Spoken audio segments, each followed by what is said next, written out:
vossa diligência, associai com a fé a virtude, com a virtude o conhecimento, com o conhecimento o domínio próprio, com o domínio próprio a perseverança, com a perseverança a piedade, com a piedade a fraternidade, com a fraternidade o amor. Porque estas coisas existindo em vós e em vós aumentando, fazem com que não sejais nem inativos, nem infrutuosos no pleno conhecimento de nosso Senhor Jesus Cristo.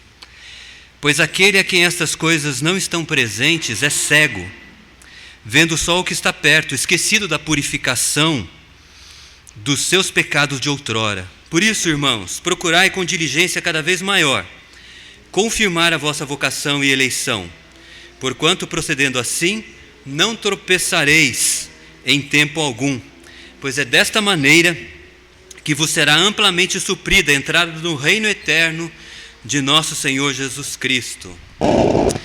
Senhor, nós te pedimos que nos auxilies nesta manhã, prepara o nosso coração para receber a tua palavra. Apesar de mim, ó Deus, ajuda-me a ser claro, simples, e que a tua palavra ela produza frutos que glorifiquem o teu nome na nossa vida. Ilumina a nossa mente pelo teu Espírito, é a oração que nós fazemos em nome de Jesus. Amém.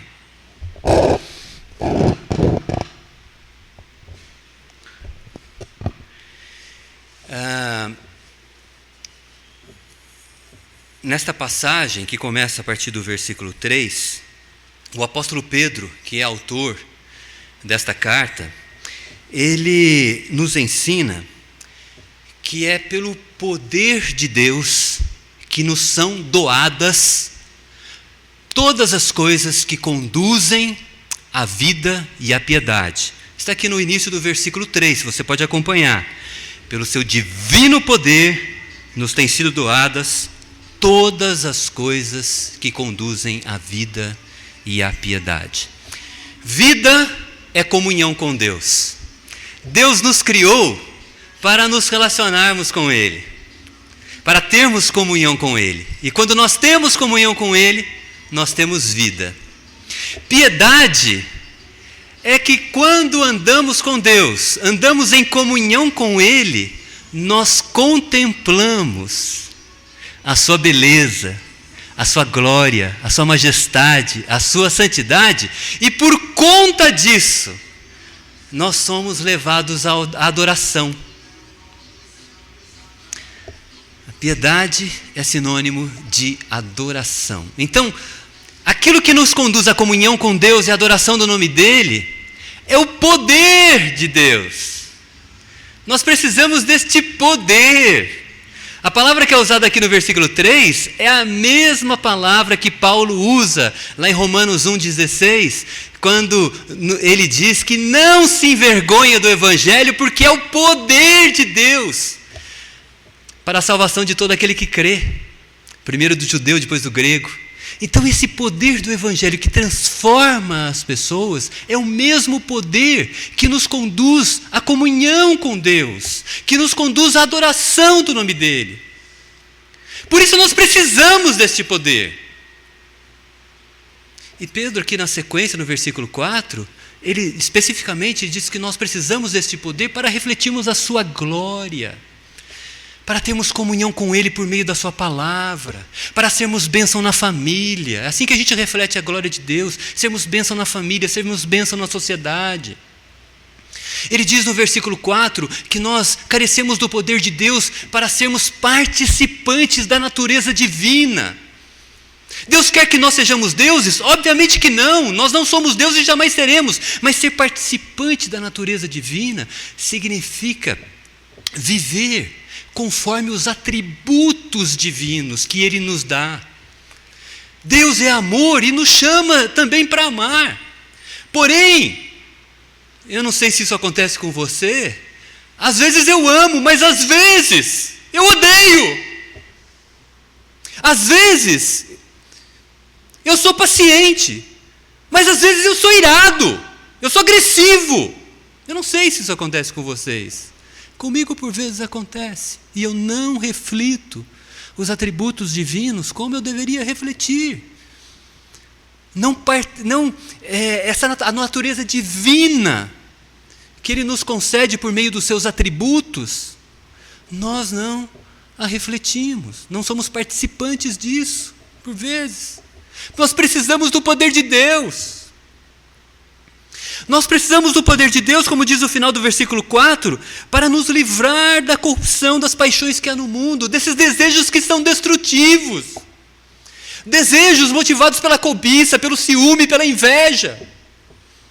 Se nós permitirmos que esses desejos se tornem realidade na nossa vida, nós seremos destruídos.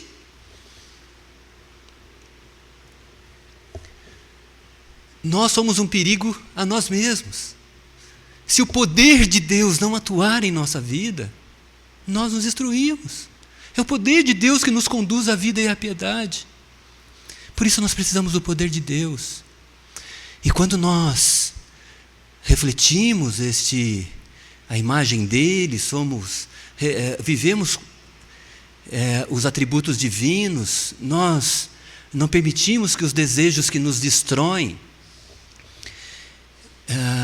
se tornem realidade, o propósito de Deus na nossa vida se cumpre. E é sobre isso que nós vamos refletir hoje, os propósitos de Deus para a nossa vida.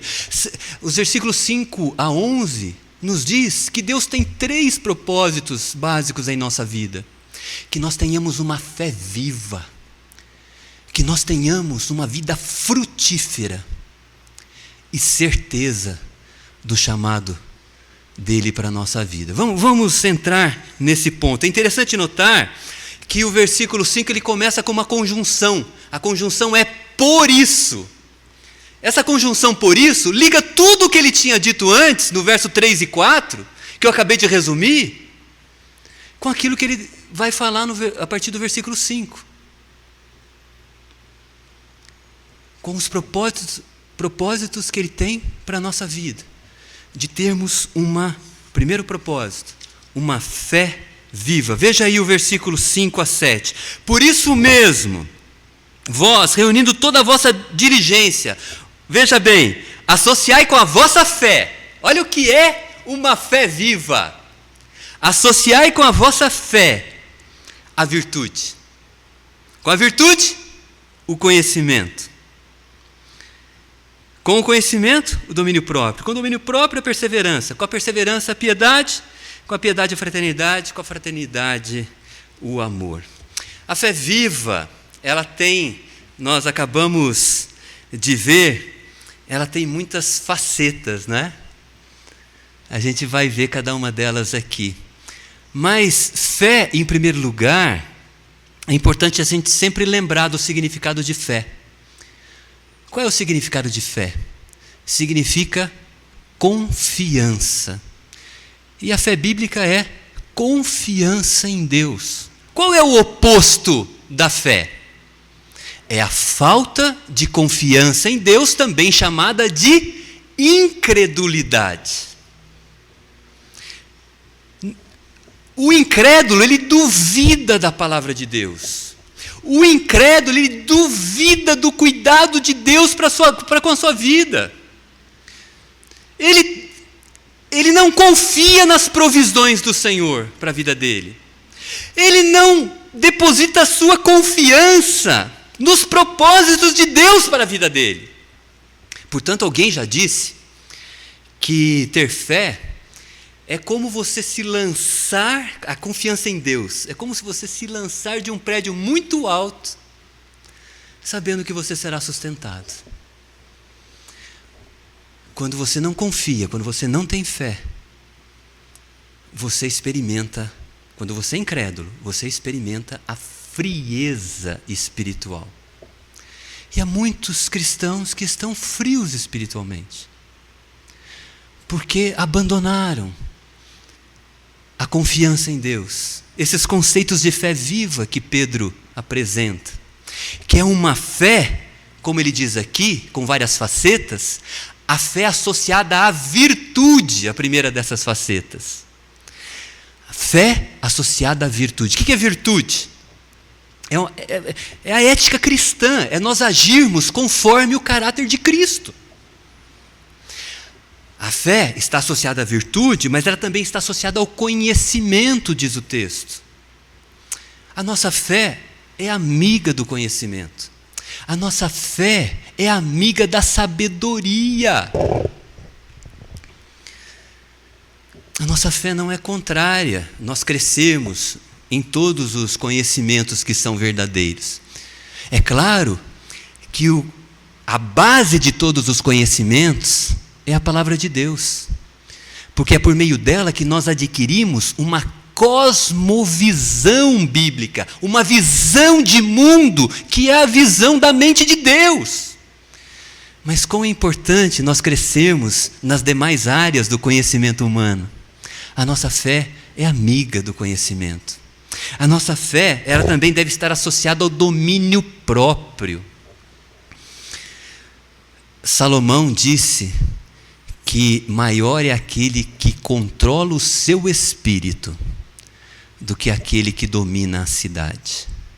Eu me recordo de um reverendo experiente, acredito que ele esteja vivo, no presbitério, primeiro presbitério que eu participei, reverendo Mário. Eu tinha uma admiração muito grande por ele. Ele fora missionário, depois se tornou pastor de uma igreja presbiteriana no bairro de Vila Nilo. E eu me lembro que quando o presbitério ele tinha assim, altos debates, muitas discussões, estava ali o reverendo Mário, calmo. Eu olhava para ele, eu pensava assim, será que ele não vai participar da discussão? Não vai dar a opinião dele, não vai se manifestar? Eu olhava para ele, parecia que ele nem piscava. Era imóvel. O presbitério pegando fogo, a discussão do tema, né, levando as pessoas a ficarem um pouco mais agitadas e ele calmo. Aí no auge da discussão eu percebi, né, era um jovem ministro, que o presidente do presbitério interrompia, pedia um tempo e pedia para o reverendo Mário orar. Aí ele orava, palavras sábias, voltávamos retomávamos ao assunto e o assunto era pacificado. Um homem que tinha um domínio próprio, um domínio, ele não pendia para um lado nem para o outro, né? A fé, ela é associada ao domínio próprio. A fé é associada à perseverança, diz o texto aqui, né?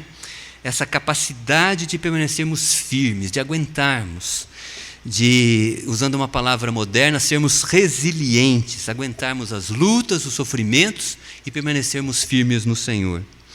A fé é associada à piedade. Nós já vimos a piedade. É a alegria quanto à adoração.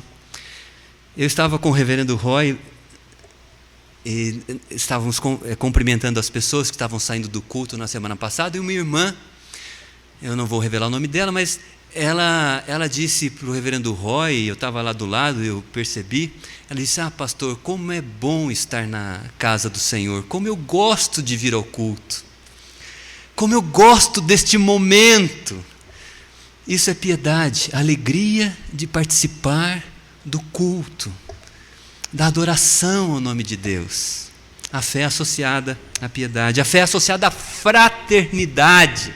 A palavra Filadélfia, filos, amigo, adelphos, irmão. Você ser amigo das pessoas, ser sensível às necessidades das pessoas. E por fim, a fé está associada ao amor. A palavra ágape aqui, a palavra amor.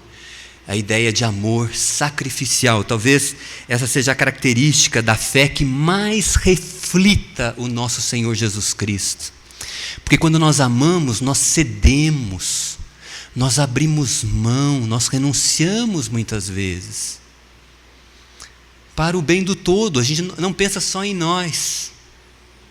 Às vezes é importante também ceder. Nem sempre. Mas aí a sabedoria do Espírito nos orienta. Às vezes é importante saber ceder, saber renunciar a um direito.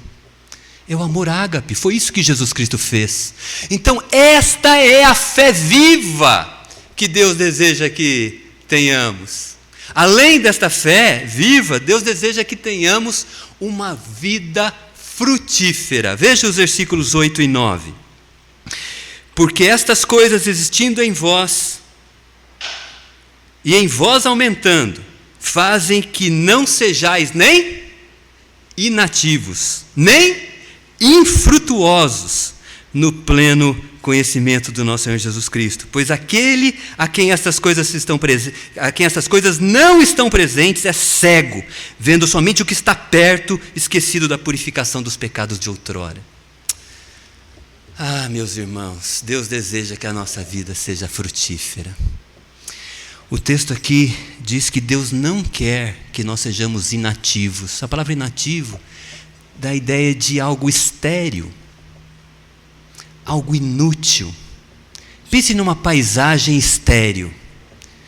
Pense no deserto.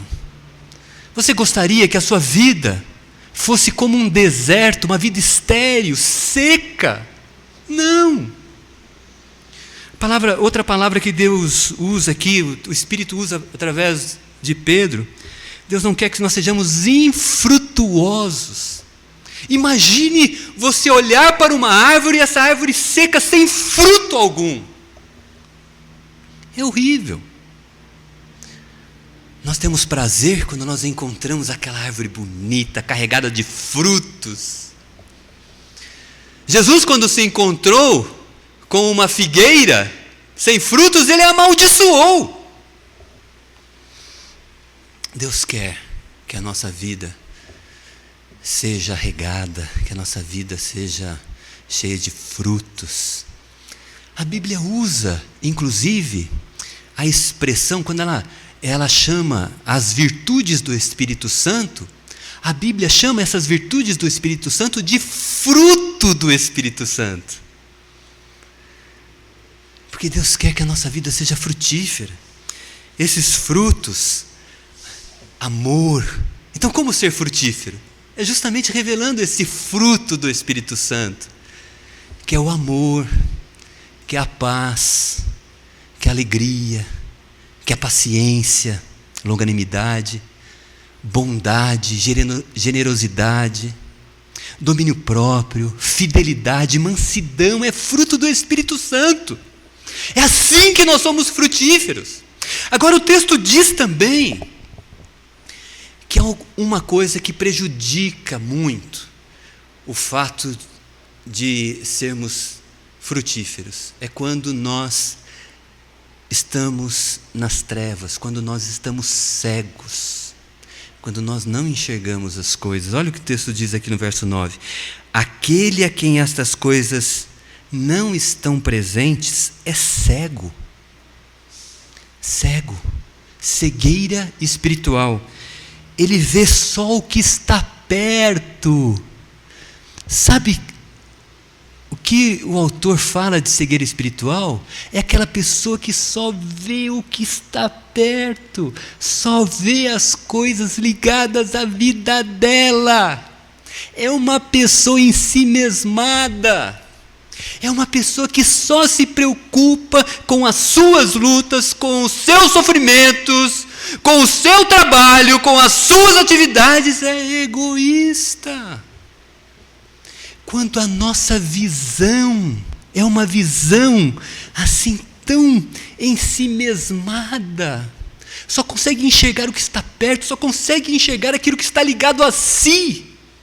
Ela perde a visão do todo, perde o discernimento das coisas espirituais. E o texto diz aqui, perde a capacidade ela se esquece, né? Diz aqui o final do versículo 9, da purificação dos seus pecados de outrora. Ela esquece que ela foi objeto da salvação de Cristo, do perdão de Deus. Ela esquece que ela foi libertada da culpa e do medo.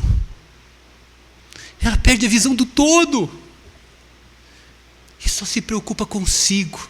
Se há uma coisa que gera uma vida inativa, infrutuosa, é justamente esse egoísmo, de só olharmos para nós, não enxergarmos a nossa realidade, não sermos sensíveis às lutas e os problemas, e ajudarmos também as pessoas que enfrentam lutas e problemas.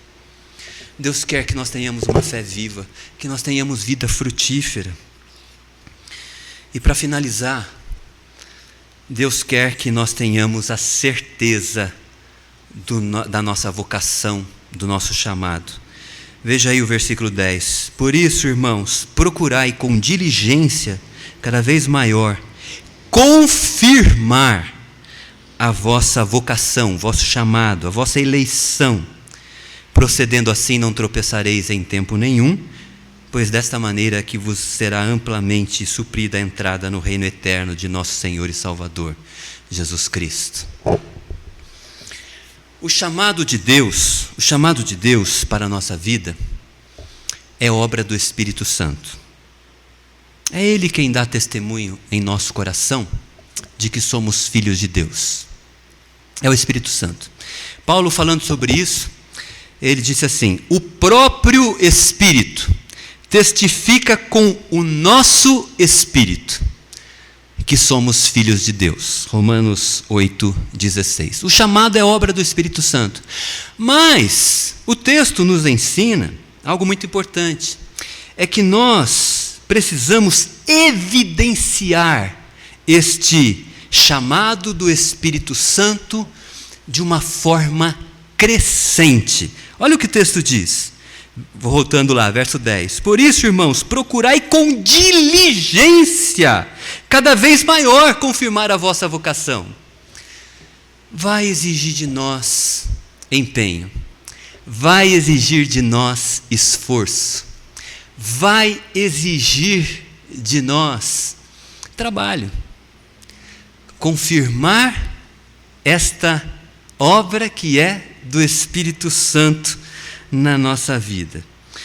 E por que Deus quer que nós tenhamos esta experiência, essa convicção do nosso chamado? Vai ser necessário nos envolvermos com a obra de Deus, terá que ser um empreendimento prioritário da nossa vida, esse envolvimento com Ele, não é, para confirmarmos este chamado. Pense façamos uma analogia dessa vocação do Senhor, desse chamado do Senhor para a questão da vocação profissional. Uma pessoa, ela tem uma vocação para uma atividade qualquer da vida. Ela é um médico. Não é? Quando vêm os obstáculos, quando vêm as lutas, quando vêm os conflitos de relacionamento dentro da carreira, se a pessoa tem vocação, o que ela faz? Ela supera. Ela sabe o que ela quer. Ela segue em frente, ela não hesita. Deus quer que nós tenhamos convicção do nosso chamado e cresçamos nessa convicção por meio de uma fé viva, de uma vida frutífera, para nós não vacilarmos. Porque olha o que é dito aqui no texto.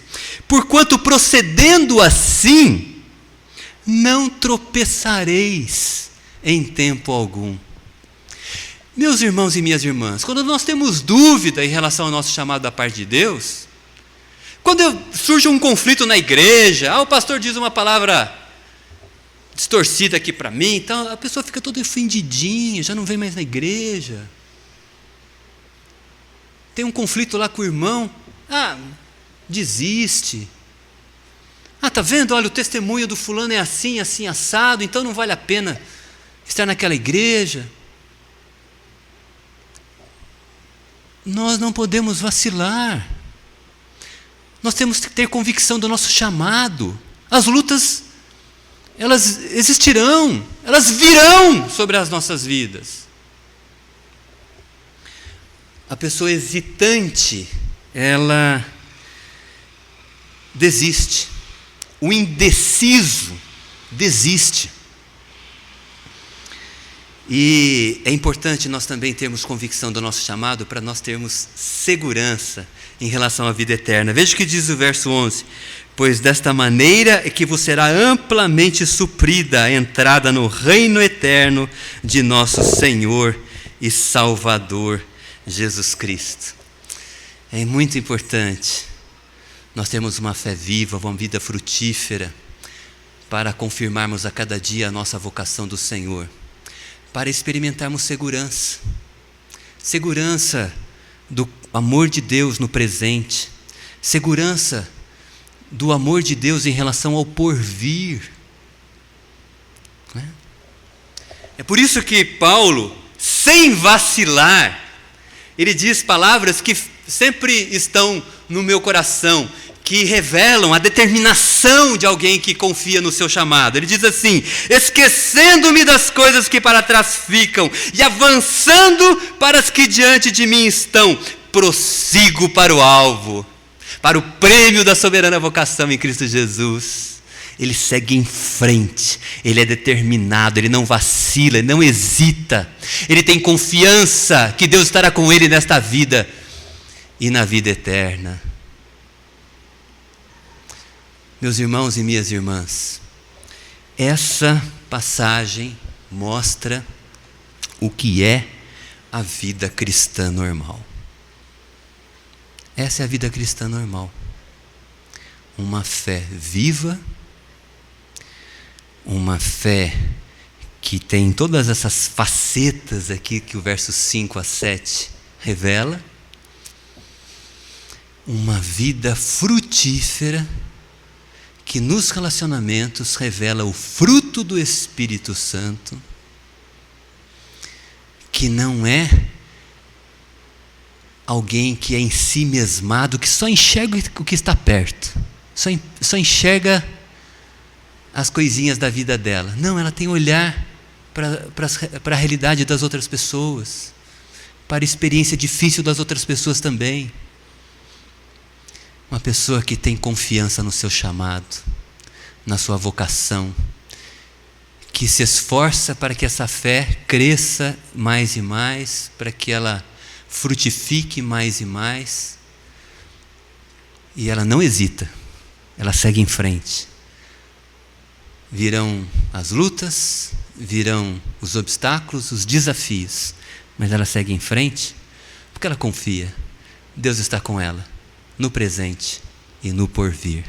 Deus aplique a sua palavra em nosso coração para a glória dele. Amém.